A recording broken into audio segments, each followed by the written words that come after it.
Where are you? Here. No more mutants.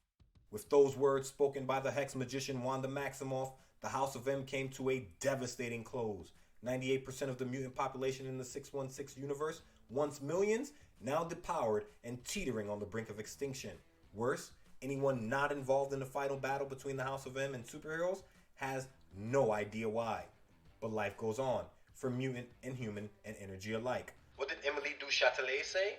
The total energy of an isolated system remains constant. And Sir Isaac Newton? For every action, there is an equal and opposite reaction. Translation? That energy's gotta go somewhere. Fast forward to New Avengers issue number 16, The Collective, Part 1. It opens with a streak of fire blazing through outer space, racing towards our planet, where it crash lands through a post office roof, killing all inside, save for one man who absorbs the full impact of the blast and glows molten hot from head to foot. His hair falls out, he howls in pain, and we're off. Meanwhile, in the S.H.I.E.L.D. helicarrier, Maria Hill, in her first ever Marvel Comics appearance, is on a FaceTime call with Tony Stark, scolding the man for starting a new Avengers team, a team that now sports 2 S.H.I.E.L.D. agents in Captain America and Spider-Woman. She pivots, asking Tony about the House of M, saying she wants to know what happened, that she has proof that the X-Men's Blackbird and Avengers Quinjet flew to Genosha a week ago, and suddenly, millions of people aren't mutants anymore. Tony quips they only went to Genosha because Spidey had never been there. He ends the call a second later, and a red alert blares on every screen of Hill's office. She rushes out to the sit room to find out what the hell is going on. And what's going on? The entire city of North Pole was hit and has been wiped off the map. An agent jokes that Santa Claus may have been on someone's naughty list. Hill fires the man and orders him off her ship. She finds out they were hit by an uncatalogued surge of energy that came from out of this world, but it is not an attack from any alien races in S.H.I.E.L.D.'s database. She gets on a FaceTime call with a S.H.I.E.L.D. agent, Class 5, Sergeant Davis, who tells her his team is following the energy trail. Every member of his team outfitted in Hulkbuster armor. They are not f***ing around. Davis gets a visual of the energy trail, a naked man, glowing orange, racing through the Alaskan wilderness at 200 miles per hour, half running, half flying. The naked man looks back, glaring at Sergeant Davis's team, before everyone on S.H.I.E.L.D. Helicarrier 1 watched the screen become white noise. Safe to say, Davis and company are done for. Hill gets Canada on the line next, pulling up a different satellite image. The image? Canada's premier super team, Alpha Flight. That's Sasquatch, Shaman, Guardian, Major Maple Leaf, Vindicator, Puck, and his daughter. Well, Puck. Both of them. Why not? Look, it's a great name. They're on the scene, Sasquatch shouting at the man of energy, as polite as possible of course, he is Canadian, to turn his naked self around and back away. The feeds on the helicarrier go white noise again, and when next we see Alpha Flight, they're all lying in the snow, dead, eyes open. Hill gets an order from the president next. He says she knows what to do, and she does. She says, Avengers Assemble! The Collective, Part 2, opens to Highland Park, Detroit, in a dilapidated part of the city where Avengers Captain America, Iron Man, Spider-Woman, Spider-Man, Wolverine, and Luke Cage have just stepped out of a Quinjet. Luke tells the Avengers to spread out, and they all do, each finding people to help. Luke accosts a group of drug dealers and tells them simply, stop dealing, stop the hustle, or we will beat the hell from you. A camera crew pulls up beside the heroes, the blonde reporter asking Captain America what they're doing here. Cap tells her to direct all questions to Luke Cage. When she asks what the Avengers are doing in Detroit, the bulletproof man says he got the idea from New York's mayor who implemented impact police work. Simply put, in quote-unquote bad neighborhoods, the mayor dumps a shit ton of police to just stand around, under the idea that the police just being around gives people a chance to raise their kids and live their lives in peace. After a couple weeks, the mayor moves the pig pen a couple of blocks over and repeats the process, but the crime in the neighborhood stays down.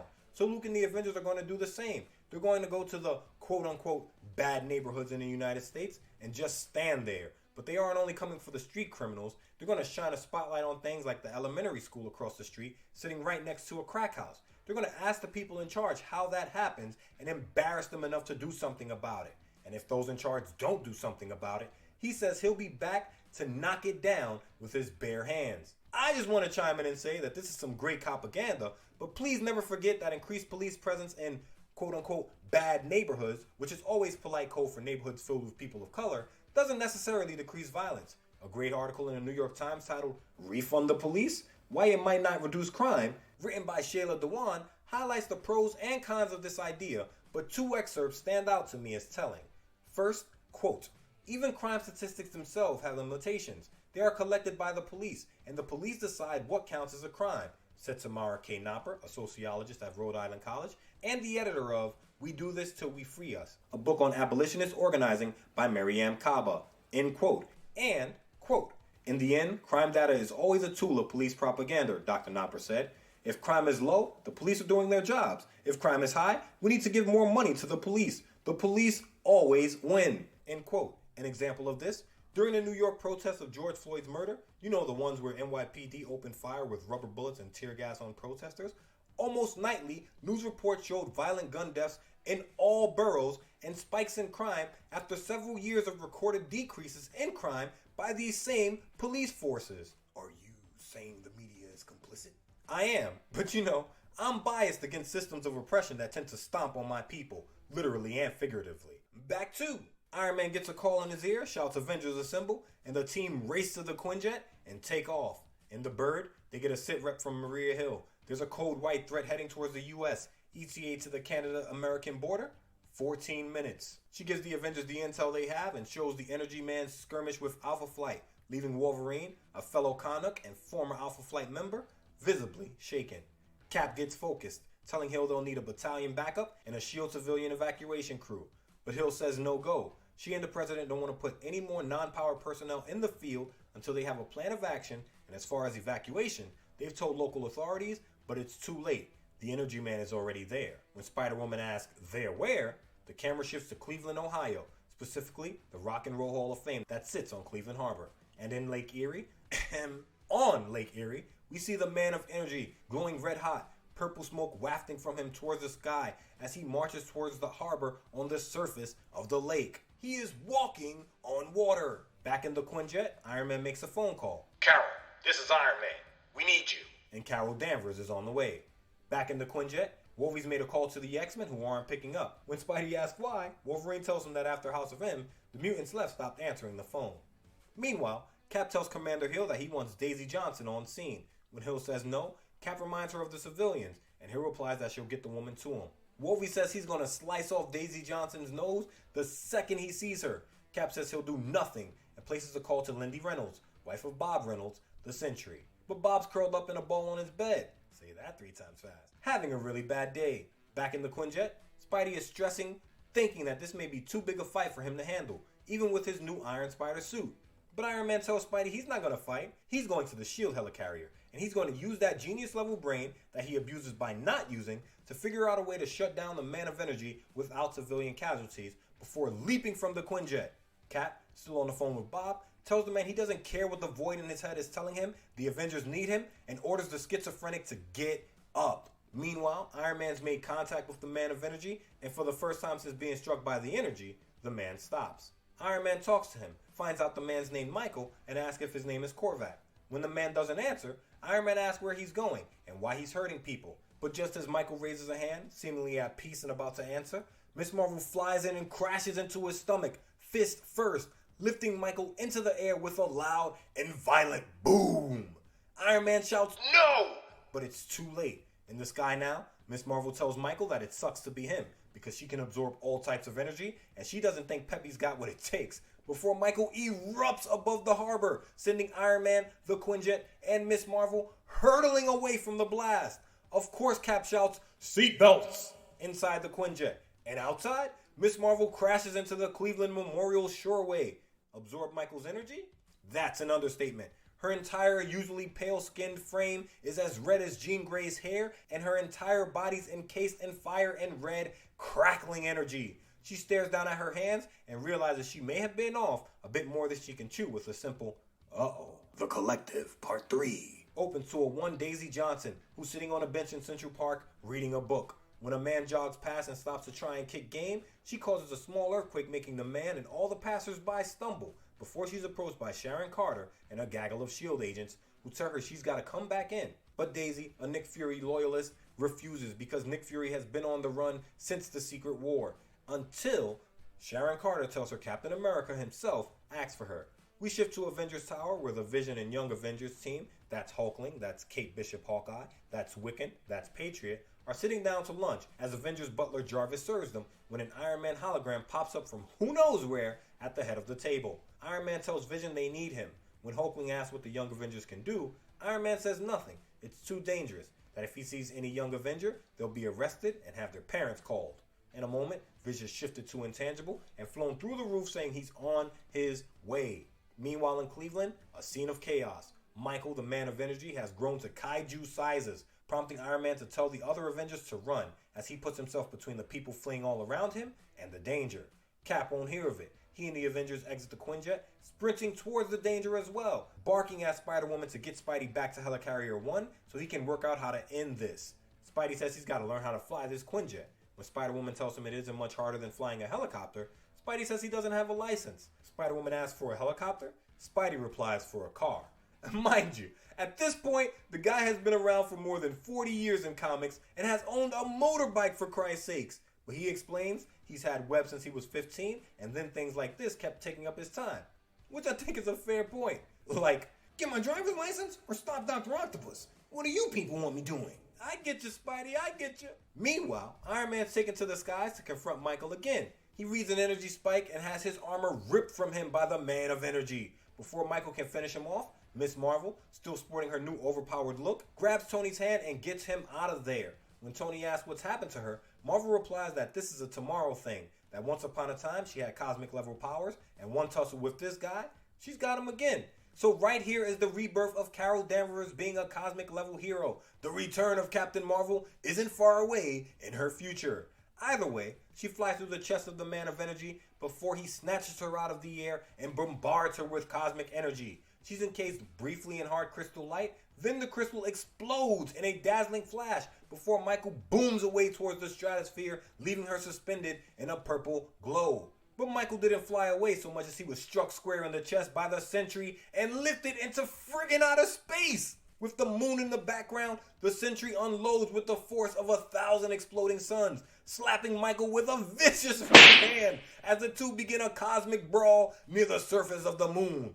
On Earth, Carol, surrounded by Tony's armor, fights to regain control of herself. Wolverine, one of her best friends, hugs her close and tells her to focus. When she does, she tells the team it was like fighting 50 superpowers at once. Ice, force fields, the works. Cap, holding a piece of Tony's armor, says magnetism. So we know now Michael the Man of Energy is a host to hundreds of superpowers. Meanwhile, Carol says Michael's unlocked her old binary powers before Cap, still holding the piece of Iron Man's armor, speaks a voice command, causing the armor to reassemble. He tells the armor to take him to Tony and flies off, gripping the hand of the thing. Luke Cage asks where the others think the Sentry took the fight. Nobody knows, but we see Bob's giving it his all against Michael, still near the moon, before he's shoved into the vacuum of space by an incensed Michael, who enraged rockets back to Earth. And above Earth, in S.H.I.E.L.D. Helicarrier 1, Pete's meeting Maria Hill for the first time, and of course he asks, "No eye patch?" He and Iron Man converse through a FaceTime call, Iron Man telling Spidey to get Spider-Woman back on scene so she can pick up the rest of the Avengers. He adds that Carol Danvers went toe-to-toe with Michael and survived, so it can be done, before letting us know he's prepping his armor for space travel. A S.H.I.E.L.D. agent, starstruck, says this guy Iron Man lost his armor and is heading right back into it. And Spidey, hero worship on 1,000, says Iron Man is simply the man. Iron Man tells Spidey to use the S.H.I.E.L.D. and Avengers databases to match the energy readings he's uploading from his armor into the Vision, who has just arrived behind the King of Swing. They upload the energy signatures and footage of North Pole Alaska being struck by the energy from space. S.H.I.E.L.D. immediately cross-references the name Michael with a mailman in Alaska. We find out now that Michael's last name is Pointer and he was a mailman. It's always the mailman who snapped first. The plot thickens a moment later when Vision uploads matches of the power signatures Michael Pointer was exhibiting during the skirmishes. And is the list long? Abyss, Angel Dust, Amino Omega, Artie, Beak, Black Tom, Blind Faith, Blob, Boost, Bora, Brass, Chamber, Conquistador, Danielle Moonstar, El Aguila, Vitali, Flambe, Freak Show, Gloom, Hack, Hannah, Levy, Harpoon, Kiwi Black, Lara the Illusionist, Lightning Rod, Forearm, Longneck, Magneto, Mary Zero, Agent Zero, that's Maverick, Arrow, Mesmero, Mistress, Monsoon, Murmur, Nightwind, Overrider, Paul Patterson, Fantasia, Polaris, Postman, Preview, Prodigy, Quicksilver, Radiant, Radius, Reaper, Redneck, Richter, and Scanner. God damn! As everyone looks on in shock, oh no! I know what he is. Spider-Woman, back with the Avengers now, asks what Michael is. The final shot of the issue shows Michael Pointer still shooting towards Earth, both arms above his head, a trail of orange and purple emanating from his body. The Collective, Part 4.